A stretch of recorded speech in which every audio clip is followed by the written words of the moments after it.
Pak, lurah atau kepala desa atau nama lain yang sejenis wajib mendapatkan pendaftaran atau perubahan sebagaimana dimaksud pada ayat 1 dan ayat 2 kepada bupati wali kota melalui camat. Itu kewenangan di sini undang-undang itu full penuh, karena itu kenapa kita buat terobosan usul sanggah, Pak. Tapi tetap kami tidak bisa memutuskan kecuali dalam hal kondisi khusus. Di sini ada di kondisi khusus itu pasal ada di, saya tadi membaca lupa saya, di pasal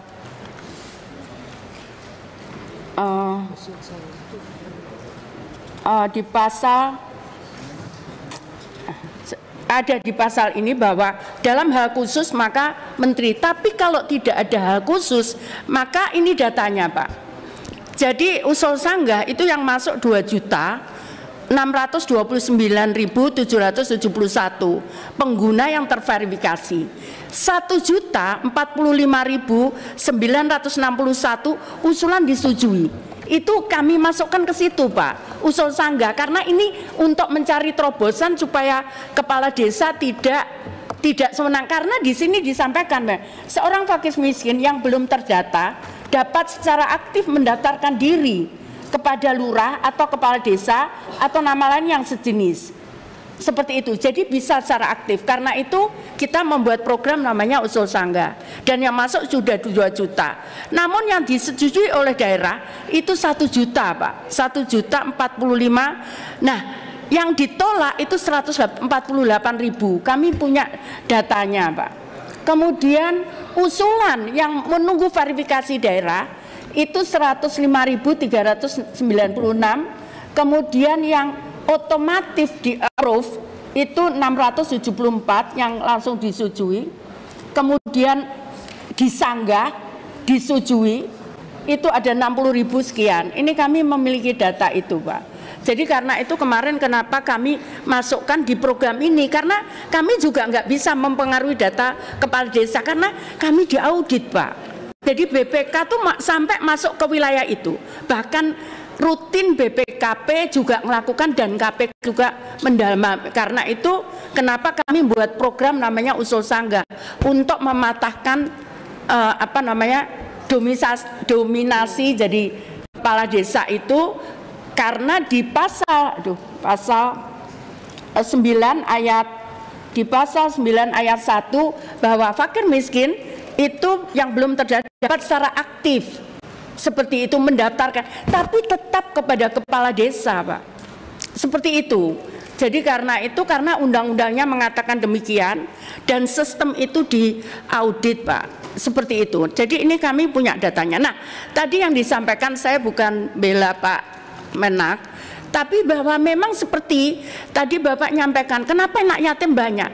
Kami sebenarnya punya data banyak, tapi yang disetujui mendapatkan YAPI itu tidak sampai 20%, seperti anggaran yang dikelola oleh Pak Menak. Kalau kita keluarkan semua, ya keluar, tapi uangnya nggak ada. Seperti lansia miskin, kami punya data 2 juta lebih, tapi kami cuma dapat 100.000 anggarannya. Jadi seperti itu, Bu. Bukan Bu, interupsi. Itu berarti data Ibu tentang kemiskinan nggak valid dong. Mana nggak valid, Pak? Ya. Oh, itu data dari kepala desa. Ya, ini kemiskinan ini nggak ada uangnya. Itu berarti nggak valid datanya dong. Nggak bisa, Pak. Kami mengusulkan utuh, Pak. Ada usulan kami ke Kementerian Keuangan utuh, Pak. Tapi turunnya sekian. Kami ada, Pak, usulannya, saya bisa buktikan semua usulan dananya itu. Yang terbatas atau orang miskinnya yang banyak? Saya nggak bisa ngomong itu, pokoknya datanya ada, makanya Pak. Data itu penting, itu segala-galanya. Ya, makasih, Bu Menteri. Makasih. Jadi kami ada, Pak, usulan kami lengkap, Pak, sesuai dengan data. Tapi kalau yang turun segitu ya kami bagi segitu, Pak. Seperti itu, Pak. Makasih. Sedikit, Pak Ketua. Berkaitan dengan jawaban Ibu Menteri, kan udah ya? Enggak ada persoalan, Pak. Mungkin ada polisi juga. Jadi kami kira, Bu, saran, ini kan kepala desa ini, camat itu kan di bawah Menteri Dalam Negeri. Itu. Jadi menurut fakta di lapangan, memang mereka itu sudah mampu gitu. Tapi kepala desanya tidak mengeluarkan gitu loh. Jadi mungkin melalui jalur kementerian koordinasi kita, kepala desa itu memang didesak untuk mengeluarkan karena ada kepentingan di sana. Itu mah lebih bagus. Itu mah persoalan itu sehingga terjadi konflik dengan masyarakat kita, terjadi kecemburuan sosial akibat tidak dikeluarkan mereka itu. Jadi mungkin harus solusinya kita mungkin koordinasi kita dengan Menteri Dalam Negeri sehingga Menteri Dalam Negeri bisa instruksikan kepala desa. Ini komplit kok, kecemburuan sosial. Kami tahu Pak, bahkan saya rutin tiap hari juga melakukan verifikasi sendiri Pak. Saya kan ada fotonya Pak, foto rumah. Saya sering boleh dicek itu di data. Menteri Sosial menidaklayakkan ini, tapi kan usulan tetap dari daerah gitu. Nah seperti itu makanya kami buat terobosan itu. Kalau ada dispute kami bawa, karena ada di Mabes Polri, di kepolisian dibentuk khusus Satgasus pangan. Itu yang damping, yang kita Pak. Jadi seperti itu. Tapi bahwa kami tahu Pak, sehingga bahkan saya setiap hari Pak dalam waktu kerja saya setengah jam sampai 1 jam saya melakukan verifikasi. Kita kembalikan ke daerah itu. Tapi karena undang-undangnya menyampaikan bahwa itu harus lewat daerah, maka kita kembalikan kepada daerah gitu. Seperti itu kira-kira Pak.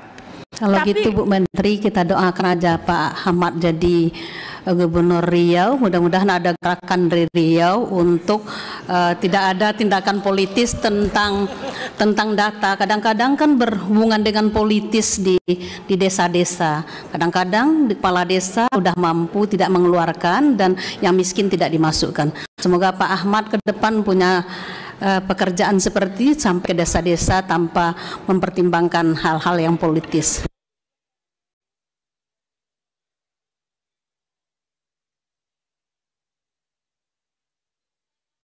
Tapi kami mesti melibatkan Dukcapil kok Pak. Ada Dukcapil, ada kementerian lain kita libatkan. Oke ya, cukup saya kira. Karena ini sudah jam 4. Mudah-mudahan bisa selesai sebelum jam 16.00 ya. Saya kira kesimpulan sudah bisa ditampilkan bersama.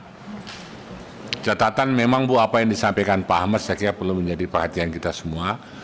Karena itu kami temukan di lapangan seperti itu. Bahwa ternyata memang